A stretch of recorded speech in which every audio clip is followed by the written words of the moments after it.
নমস্কার বন্ধুরা, কেমন আছো সবাই? আমি জয়ন্তী। আজ আমি তোমাদের সাথে শেয়ার করছি দুধ কালাকাঁদ। তো এটা আমার খুব ফেভারিট মিষ্টি। আমি তো ভীষণ ভালোবাসি এবং আমি জানি আমার মতো অনেকেই ভালোবাসে। তো আজকে আমি যে কালাকাঁদ বানাবো তাতে এমন কিছুই লাগে না, খুবই সামান্য ইনগ্রেডিয়েন্টসে এবং খুব তাড়াতাড়ি এবং খুব টেস্টফুল একটা মিষ্টি তৈরি করা যায়।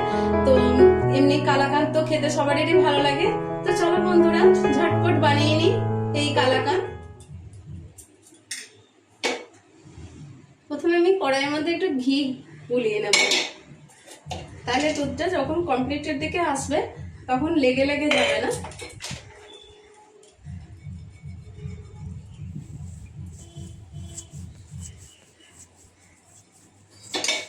এরপর সামান্য একটু জল দিয়ে দেব।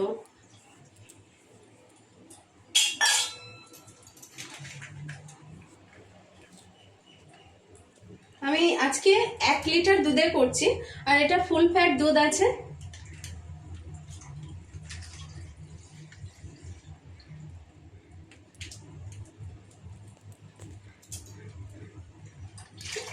বন্ধুরা, আমি প্যাকেটের দুধে করছি এই কালাকাঁদ।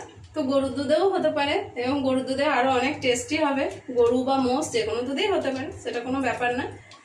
তো আমি তো আজকে প্যাকেটের দুধেই করছি। তো প্রথমেই দুধটাকে ঘন করে নিতে হবে। এই যে দুধটা যার জন্য আমি বসিয়ে দিলাম, এবং দুধটা কন্টিনিউস ফুটতে দিতে হবে।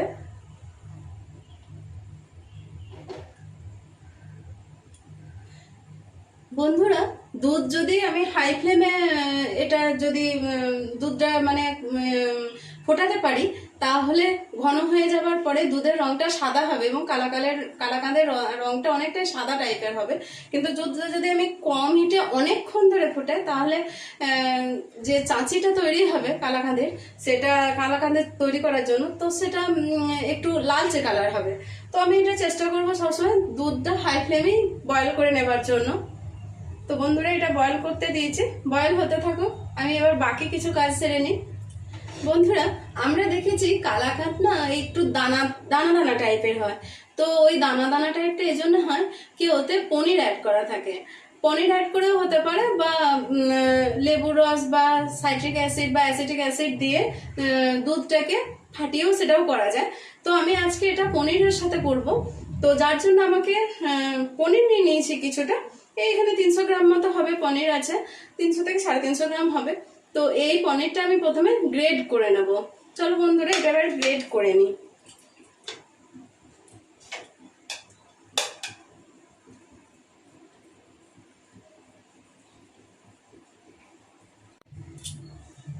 এই দেখো বন্ধুরা, পুরো পনিরটা আমি গ্রেড করে নিয়েছি।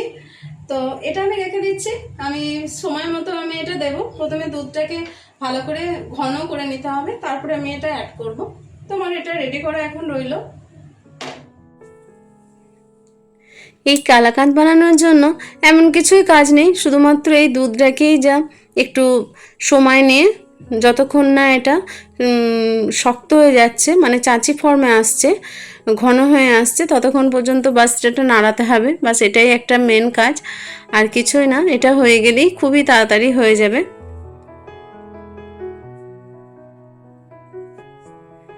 দুধটা যা ছিল তার থেকে অনেকটাই কমে এসেছে,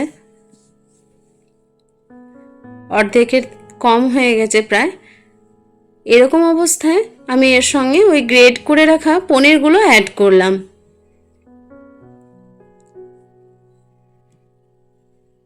আর এর সঙ্গে আমি দিয়ে দেবো 1/3 cup milk powder. Milk powder দেওয়াটা সম্পূর্ণ অপশনাল, তবে মিল্ক পাউডারটা দিলে একটা সুবিধা হয়, যেটা হচ্ছে দুধটা খুব তাড়াতাড়ি ঘন হয়ে যায়, মানে সলিড ফর্মে চলে আসে, আর ফ্লেভারটাও একটু ভালো হয় মিল্ক পাউডারের। তো সেই জন্য কিন্তু অনেকের আবার এটা মিল্ক পাউডারের ফ্লেভার অপছন্দরও, সেই জন্য যদি পছন্দ হয় তাহলে এটা দেবে অবশ্যই, আর ভালো না লাগলে এটা দেওয়ার দরকার নেই। মিল্ক পাউডার না দিয়েও খুব ভালো তৈরি হবে, সেক্ষেত্রে একটু বেশি সময় আর একটু লাগবে।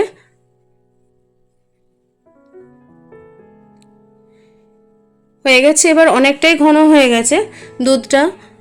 দেখো বন্ধুরা, এরপরে আমি এই চিনিটা কতটা, অনেক সময় হচ্ছে কালাকাঁদে অনেক কম মিষ্টি দিয়েও হয়, কোনো অসুবিধা নেই। চিনির পরিমাণটাও সম্পূর্ণ নিজের উপরে নির্ভরশীল, মানে যতটা চিনি মিষ্টতা আমাদের দরকার ঠিক ততটাই দেবো। তো আমি আজকে মিষ্টিটা যেহেতু আমি একটু ফ্রিজে রাখবো না ভেবেছি, সেই জন্য আমি এখানে চিনি একটু বেশি দিচ্ছি। 1/3 কাপ মাপের আমি 2 কাপ নিয়েছি।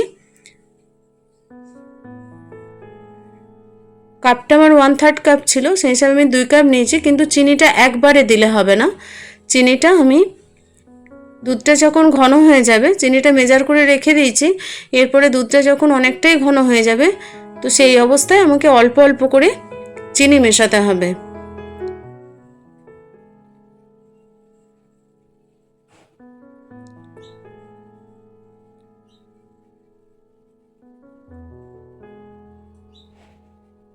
দুধটা যখন ঘন হয়ে আসবে তখন খুব ছেটকায়, তো একটু সাবধানে নাড়তে হবে, হাতে টাতে ছিটকে লাগলে ছ্যাঁকা লেগে যাবে।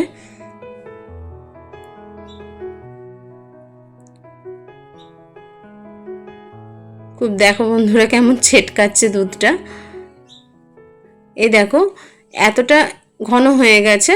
এই থিকনেসে আমি এবার চিনিটা মেশাতে থাকবো। এই 2 থেকে 3 টেবিল চামচ মতন করে চিনি দিতে থাকবো এবং ওই চিনিটা দিয়ে নাড়িয়ে দেব, এবং নাড়িয়ে দিয়ে যখন ওটা মিশে যাবে ভালো করে তখন আবার দেব। খুব ছেটকাচ্ছে, চলো একটু প্রোটেকশন নিয়ে নিই। দেখো আমি অল্প দিয়েছিলাম, সেটা একটু নাড়িয়ে চাড়িয়ে গলিয়ে নিয়েছি, তারপরে আবার একটু দেব। বন্ধুরা এইভাবে দেওয়ার কারণ হচ্ছে যদি চিনিটা আমি একসাথে দিয়ে দিই তাহলে এটা জল জল হয়ে যাবে, জিনিসটা মানে আর কি জল কেটে যাবে, সেই জন্য তাহলে ওটাতে দেখতেও ভালো হবে না এবং সময়ও অনেক বেশি লাগবে। কিন্তু আমি এটা অল্প অল্প করে দিচ্ছি এবং 2 চামচ করে দিলাম, এবং আমি যখন চিনিটা সম্পূর্ণরূপে গলে গেল তখন আবার খানিকক্ষণ ফোটানোর পরে আবার একটু দিলাম। এইভাবেই দেবে বন্ধুরা। দেখো বন্ধুরা আমার প্রায় হয়ে গেছে।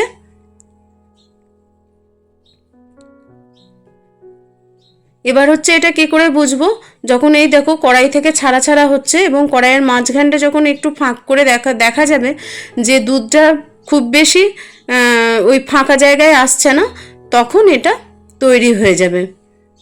দুধ কালাকাঁদ করতে গেলে একটু আগে নামাতে হবে, আর যদি শক্ত কালাকাঁদ করতে যাওয়া হয় তাহলে আরেকটুখানি গ্যাসের মধ্যে নাড়াচাড়া করে তারপর নামাতে হবে। তারপর তো আমি একটা প্লেটে একটু সামান্য ঘি বুলিয়ে নিয়ে তারপরে এটাকে আমি সেট হতে দিচ্ছি।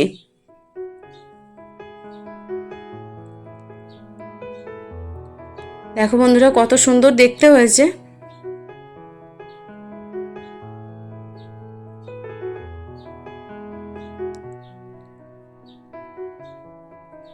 একটু চিনি যেহেতু আমি বেশি দিয়েছি, ফ্রিজে রাখবার দরকার হবে না, এমনিতেই 2-3 দিন খুব ভালোভাবে খাওয়া যাবে। আর এটা আমি এবার সেট করে ঠান্ডা হবার জন্য রেখে দিলাম। এবার ঠান্ডা হওয়ার পর এটাকে আমি পিস করব। এখন ঠান্ডা হয়ে গেছে বন্ধুরা, এরপর আমি এটাকে পিস করে নেব।